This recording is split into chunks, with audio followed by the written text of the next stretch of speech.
firman Allah yang untuk menyeru kita menjauhi api neraka atau memasukkan diri kita ke surga dan keluarga kita ke surga. Sebenarnya kalau masuk surga itu ada 3 pilar ya. Maksudnya yang pertama itu masuk surga tanpa hisab. Kemudian yang kedua itu masuk surga dengan hisab karena amal solehnya yang plus atau yang lebih. Kemudian yang ketiga yaitu masuk surga karena amal soleh, tapi amal solehnya itu yang kurang-kurang. Nah, kalau dilihat diri kita ini, terutama kita ya, hanya manusia biasa. Kita pasti pengennya juga masuk surga yang tanpa hisab ya, yang tanpa hisab. Namun kayaknya mungkin nggak itu. Nah, kemungkinan terbesar yaitu kita pengen minta yang kedua, masuk surga dengan hisab, tapi amal solehnya yang plus. Nah, bagaimana sih kita bisa masuk surga dengan hisab, dengan timbangan yang amal solehnya itu plus. Nah, dengan cara kita cetak generasi Qurani sejak dini. Di sini nanti akan disampaikan kepada Ibu Mita generasi Qurani itu yang bagaimana nanti terintegrasi dengan sekolah Muhammadiyah Mertosanannya itu juga seperti apa. Monggo Ibu Mita bisa dilanjutkan. Ya, terima kasih Bu Fia atas kesempatannya.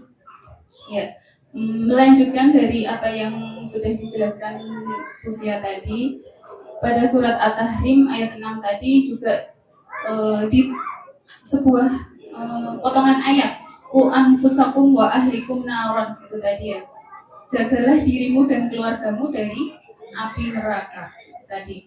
Nah, di situ berarti dari yang sudah Bu Fia sampaikan tadi, kalau masuk surga kan, masukkanlah keluargamu ke surga, itu ada 3. Tapi kalau jagalah dirimu dari api neraka, berarti pilihan yang ketiga tadi kita tidak masuk. Berarti hanya ada 2 pilihan. Yang pertama, kita masuk surga tanpa hisab, atau kita masuk surga dengan hisab yang amal kita lebih banyak. Jadi lebih berat ya Bapak Ibu tugas kita. Nah, di sini untuk itu program-program dari SD Muhammadiyah Mertosanan untuk mencetak generasi Qurani, kita memiliki beberapa program, terutama ketika di bulan suci Ramadan ini. Ada sebuah hadis, khairukum man ta'allamal Qur'ana wa 'allamahu. Sebaik-baik orang di antara kamu adalah orang yang belajar Al-Qur'an dan mengamalkannya. Hadis riwayat Bukhari. Nah, di situ belajar Al-Quran itu tidak hanya membaca saja, tapi mengamalkan, memahami, dan juga menyebar luaskan. Nah, di sini tugas kita mendampingi anak-anak kita, terutama di bulan suci Ramadan ini, supaya bisa lebih disiplin, lebih sabar, empati, menumbuhkan rasa cinta terhadap Al-Quran. Nah, bagaimana caranya itu semua? Nah, SD Muhammadiyah Mertosanan juga membuat jadwal selama bulan suci Ramadan ini. Selama di rumah, anak-anak dari bangun sahur, kemudian sholat subuh, setelah sholat subuh anak-anak juga infak subuh. Nah, dari sekolah untuk infak subuh itu diberikan celengan infak subuh yang setiap bulannya nanti disetorkan ke sekolah. Nah, setelah itu juga kegiatan selain itu, setelah infak subuh, kemudian sholat duha, itu bisa dilakukan di rumah ketika anak-anak liburan di rumah.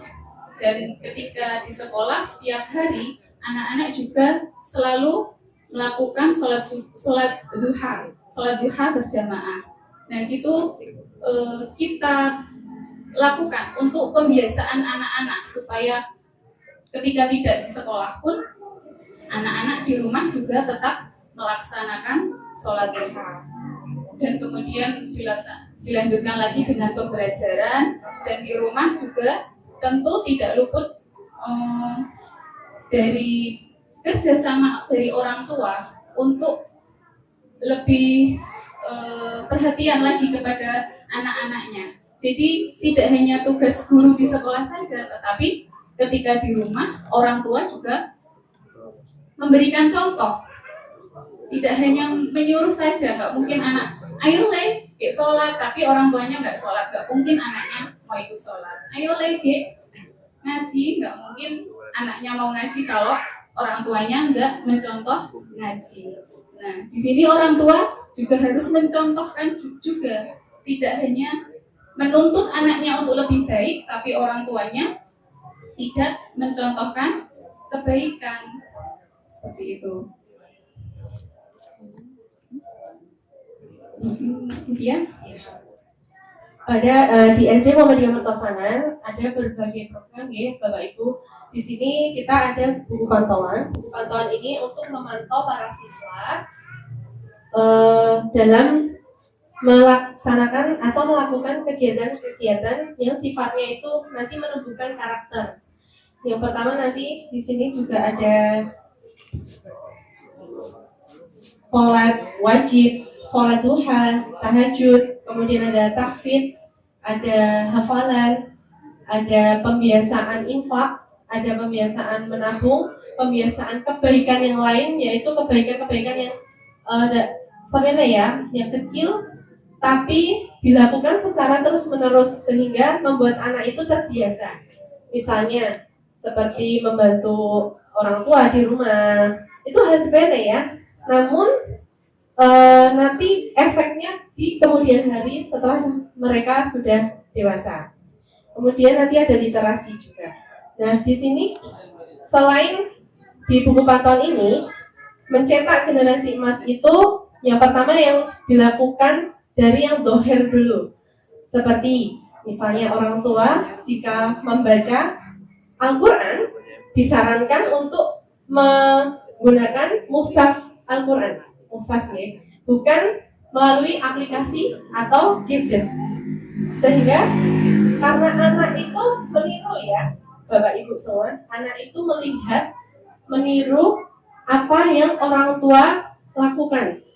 Jadi kalau namanya anak-anak itu menganggap apa yang dilakukan orang tua itu baik dan menganggap apa yang tidak dilakukan orang tua itu berarti hal yang tidak baik atau tidak boleh dilakukan. Misalnya kita contohkan aja dari yang paling dohir itu membaca menggunakan mushaf langsung, tidak memakai HP, karena kalau memakai HP anak-anak pasti kiranya ini ya, apakah orang tua saya itu scroll medsos atau membaca Al-Quran seperti itu.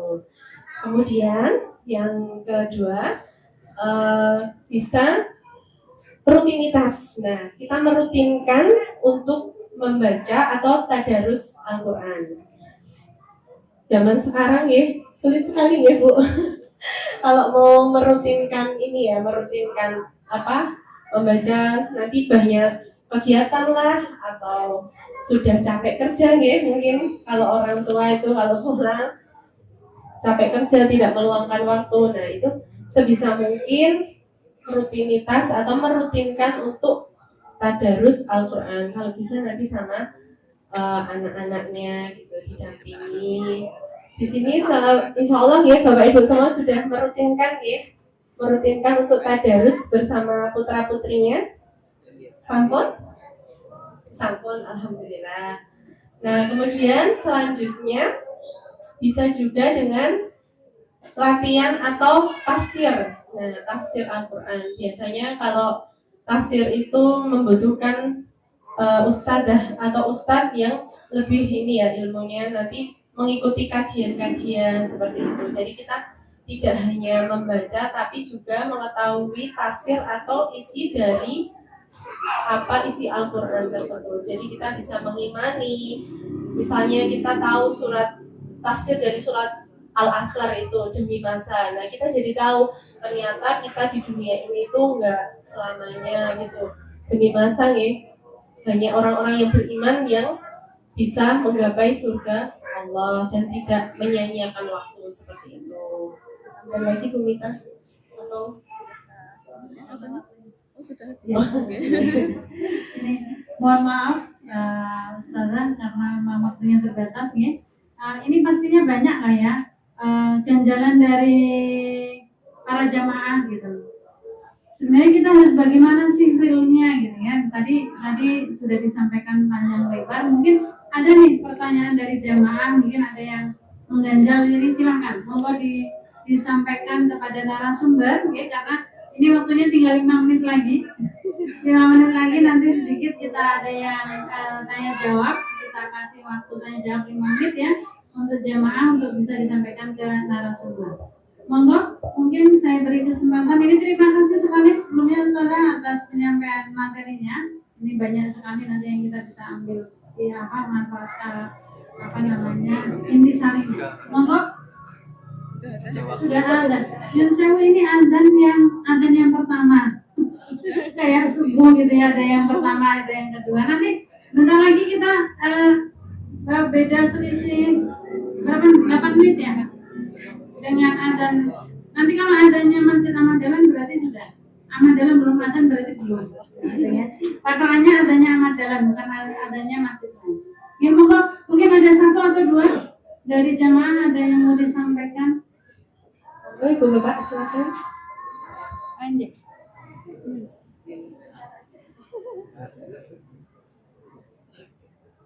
Assalamualaikum warahmatullahi wabarakatuh. Waalaikumsalam. Mohon maaf mau bertanya Ustazah, bagaimana cara memanajemen waktu untuk membaca tadarus Al-Quran biar hatam dalam waktu bulan Ramadan ini? Mungkin itu aja dari pertanyaan saya. Assalamualaikum warahmatullahi wabarakatuh. Waalaikumsalam warahmatullahi wabarakatuh. Langsung dijawab aja ya. Oke. Langsung. Oh, ya. Bagaimana caranya supaya tadarus Al-Quran itu khatam ya? Nah, yang pertama adalah kita memprioritaskan bahwa kita itu jadi tadarus Al-Quran itu jadi prioritas yang utama, Bu.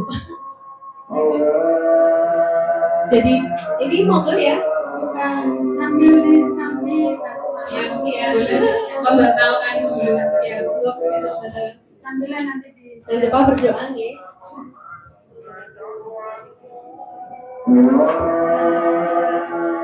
tapi dia.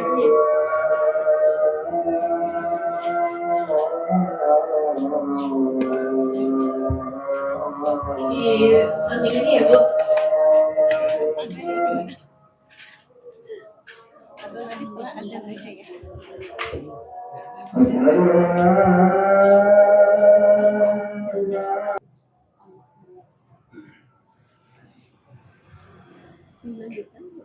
Ya, tidak mengurangi rasa nikmatnya para jamaah untuk menikmati hidangan dari Masjid Ahmad Dahlan.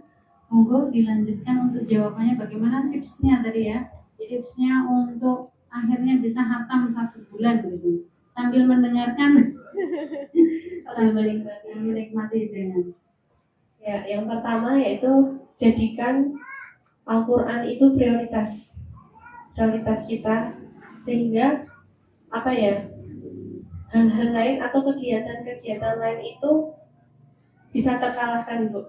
Misalnya seperti ada acara dengan bukber dengan wali-wali lain kayak gitu. Bukber pasti banyak ya.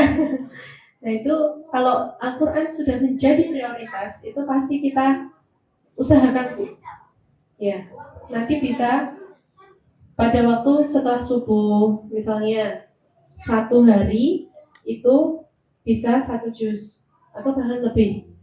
Setelah subuh itu 2 lembar, setelah zuhur 3 lembar gitu, atau mau setelah subuh langsung dikhatamkan 1 juz gitu. Kemudian yang kedua, kita bisa membuat polling Bu biar semangat gitu. Jadi misalnya kita punya kumpulan liko dengan teman-teman itu kita buat polling per harinya. Kalau perempuan kan ini ya Bu, halangannya itu karena ada haid kan, karena haid saya kemarin juga sempat seperti itu, terus ngejar Bu. Jadi karena udah di dalam sini itu udah ditanamkan bahwa Al-Quran adalah prioritas, maka saya kejar gitu, dikejar. Misalnya telat udah 3-4 hari itu udah sedang berhalangan, maka di hari berikutnya itu dikejar supaya tidak terlalu banyak kekosongannya gitu. Seperti itu. Ya. Ada lagi? Mungkin seperti itu karena waktunya yang memang mepet ya. Alhamdulillah tadi sudah ada tipsnya bagaimana kita bisa menuntaskan Al-Quran, satu Al-Quran 30 juz itu dalam 1 bulan ini. Insya Allah semuanya nanti kita bisa mengejar ya. Asal tadi tipsnya adalah memprioritaskan Al-Quran gitu, di dalam hati kita dulu itu. Setelah itu nanti kita akan cari trik-triknya seperti apa. Ya. Terima kasih pada narasumber yang sudah menyampaikan banyak hal yang mungkin terbatas waktunya, mohon maaf gitu ya. Yang jelas dari tadi penyampaiannya dari para narasumber intinya bahwa peran orang tua ternyata ya yang paling penting. Jadi orang tua juga sebagai model. Ketika orang tua memberikan contoh, insya Allah nanti anak-anaknya langsung mengikuti. Dan juga ternyata mencetak generasi di sini adalah kepenerapan, lebih ke penerapan apa yang ada di dalam Al-Quran, tidak hanya sekedar anak membaca Al-Quran gitu ya, menyelesaikan sampai 30 juz, tapi lebih kepada penerapan.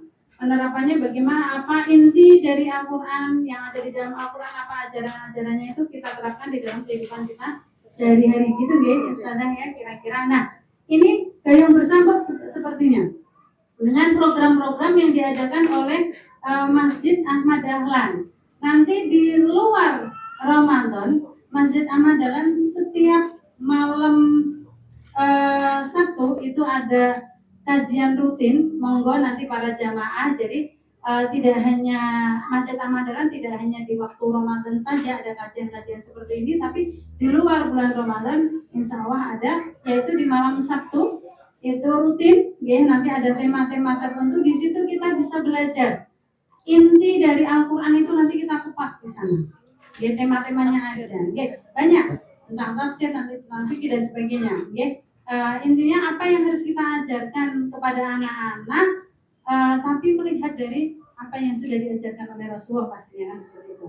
Nah, kemudian di hari Senin juga ada, di hari Kamis juga ada, sekalian buka puasa gitu ya, hari Senin Kamis. Kemudian biasanya sama kalau malam Jumat itu ada Al-Kahfi, itu pembiasaan juga yang mungkin bisa kita terapkan kepada anak-anak kita. Monggo, ini tema kali ini ternyata gayung bersambut dengan program-program yang sudah rutin diadakan oleh Masjid Ahmad Dahlan PCM Banguntapan Selatan. Mungkin karena waktunya terbatas, untuk kali ini, talkshow kali ini kita bisa cukupkan sekian. Semoga apa yang disampaikan oleh para narasumber bisa kita aplikasikan di dalam kehidupan kita sehari-hari. Dan kami tunggu para jamaah, selain nanti kita belajar tentang Al-Quran selama bulan Ramadan, monggo bisa datang ketika di luar bulan Ramadan dari program-program yang sudah diadakan oleh Masjid Ahmad Dahlan PCM Banguntapan Selatan. Dari saya sebagai moderator, jika banyak kurangnya kami mohon maaf. Kami akhiri dengan membaca hamdalah. Alhamdulillahirabbil alamin. Kemudian dilanjutkan dengan doa kafaratul majlis. Subhanakallahumma rabbana wa bihamdika asyhadu an la ilaha illa anta astaghfiruka wa atubu ilaik. Saya akhiri. Assalamualaikum warahmatullahi wabarakatuh. Waalaikumsalam warahmatullahi wabarakatuh.